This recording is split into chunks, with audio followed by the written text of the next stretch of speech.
Assalamualaikum warahmatullahi wabarakatuh. Welcome back to Resensi.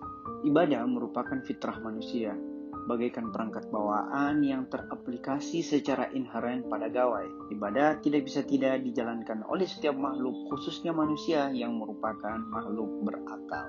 Dalam Al-Quran, Allah Subhanahu wa Ta'ala berfirman bahwa gugurnya dedaunan, kepakan sayap burung, kokohnya gunung, dan bergantinya siang dan malam merupakan tanda-tanda kemahakuasaan Allah Subhanahu wa Ta'ala yang secara langsung ditindaklanjuti oleh makhluk dengan sikap penghambaan yang kemudian disebut sebagai ibadah.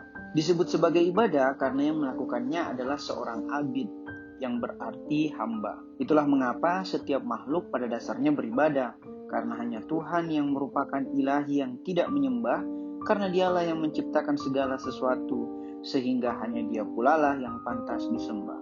Diakui ataupun tidak, dilakukan ataupun tidak, manusia membutuhkan peribadatan untuk terhubung kepada Sang Halik. Dalam diri setiap hamba akan ada kerinduan untuk beribadah. Sebagaimana dalam surat Taha ayat 14, Allah Subhanahu wa Ta'ala berfirman, "Sungguh, Aku ini Allah, tiada Tuhan selain Aku, maka sembahlah Aku dan laksanakanlah sholat untuk mengingat Aku." Dalam dimensi transenden atau hablum minallah, ibadah dimaksudkan untuk mengembalikan makhluk kepada status fitrawinya. Sementara dalam dimensi profan atau hablum minannas, ibadah dimaksudkan untuk memperbaiki moralitas manusia. Baik tujuan transenden maupun tujuan profan, ibadah dimaksudkan demi kebaikan manusia itu sendiri. Itulah mengapa Murtada Mutahari dalam buku Mengapa Kita Diciptakan menuliskan bahwa alasan penciptaan makhluk demi penyempurnaan makhluk itu sendiri. Dalam pada itu kita menyaksikan bahwa tidak ada kepentingan Allah Subhanahu wa Ta'ala dalam penciptaan dan ibadah kita. Eksistensi kita dan ibadah kita tidak lain hanyalah memperkuat hujah akan kemahakuasaan atau jalaliyah Allah Subhanahu wa Ta'ala di satu sisi dan kemahapenyayangan atau jamaliyah Allah Subhanahu wa Ta'ala di sisi yang lain. Karena ibadah merupakan wujud pertemuan atau mi'raj antara hamba dengan Tuhan yang Maha Suci, maka ibadah mesti dilakukan dalam keadaan suci.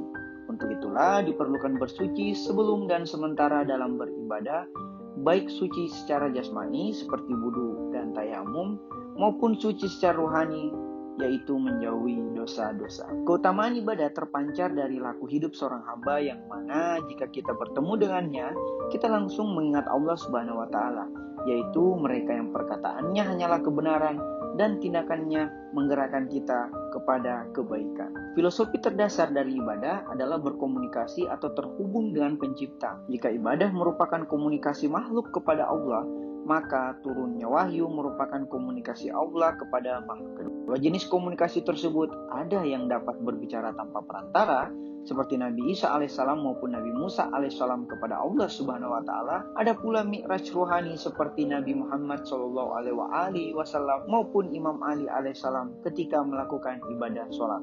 Maka tepatlah Nabi Muhammad sallallahu alaihi wasallam ketika bersabda, "Sholatku adalah mi'rajku." Tepat pula lah atar Sayyidina Ali alaihissalam, "Aku tidak menyembah Tuhan yang tidak dapat aku lihat." Adapun hal paling esensial dalam ibadah adalah hadirnya kesadaran diri atau khusyuk. Jika berkomunikasi dengan sesama manusia saja kita mesti fokus dan memerhatikan, apalagi berkomunikasi dengan Allah Subhanahu wa Ta'ala, pemilik segala sesuatu.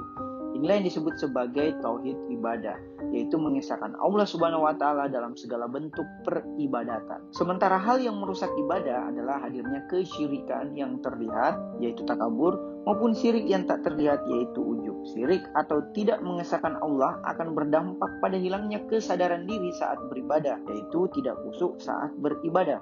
Ibadah kita, baik ibadah ritual maupun ibadah sosial, mengalami disorientasi dan misorientasi. Dalam kitab fikih terdapat banyak sekali jenis-jenis ibadah, namun yang paling sering menjadi subjek pembahasan dan yang paling utama antara lain ibadah bersuci, sholat, zakat, humus, puasa, iktikaf, haji, umroh, jihad, dan amar ma'ruf nahi munkar. Sementara Syekh Tosun Bayrak yang mengacu pada rukun Islam menyebutkan bahwa ibadah yang paling utama adalah syahadat, sholat, zakat, puasa, dan haji. Adapun syarat-syarat orang yang melaksanakan ibadah antara lain dewasa, berakal sehat, tahu dan sadar, mampu dan mungkin, serta kemerdekaan dan pilihan. Berdasarkan atsar Sayyidina Ali alaihissalam terdapat 3 motivasi ibadah. Pertama, mereka yang beribadah karena mengharap surga. Inilah ibadah para pedagang. Kedua, mereka yang beribadah karena takut neraka. Inilah ibadah para budak. Ketiga, dan yang paling mulia, mereka yang beribadah karena kecintaan kepada Allah Subhanahu wa taala yang memang hanya Dia yang pantas disembah. Inilah ibadah para pecinta. Di sisi lain, terdapat pula pola-pola ibadah menurut Sufi. Pertama, ibadahnya para abid yang rajin beribadah. Kedua, ibadah para ahli zuhud yang beribadah untuk meninggalkan kenikmatan dunia demi kenikmatan akhirat. Tidak ada yang salah dari dua pola tersebut. Namun yang paling bijaksana adalah ibadah para arif yang tetap menjalankan ibadah sosial di siang hari meskipun semalam suntuk melakukan ibadah ritual. Yang tetap bekerja untuk kebutuhan hidup di dunia di siang hari meskipun di malam hari tanpa mengenal lelah dan kantuk, tetap beribadah demi bekal di hari akhirat.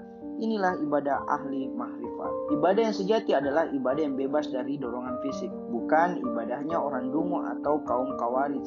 Karena ibadah pada dasarnya penempaan jiwa agar fisik tunduk pada jiwa, bukan untuk memenuhi keinginan fisik. Ibadah mesti memakai baju terbaik, bersih dan halal, tidak perlu bermewah-mewahan, jangan pula kotor dan seperti menggembel. Kesederhanaan dan keadilan dalam beribadah teramat penting, karena dengan ibadah yang tepat itulah istighfar dan ampunan akan menghapus segala dosa. Berkenaan dengan ruang dan waktu, Ka'bah dan masjid yang pernah disolati Nabi Muhammad SAW dan para imam alaihissalam merupakan tempat terbaik.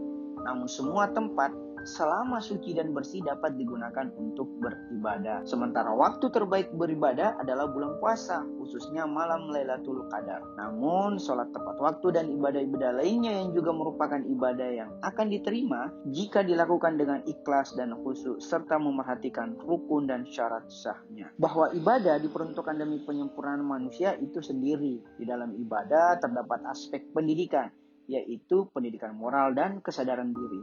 Ibadah pada dasarnya adalah peningkatan kualitas diri.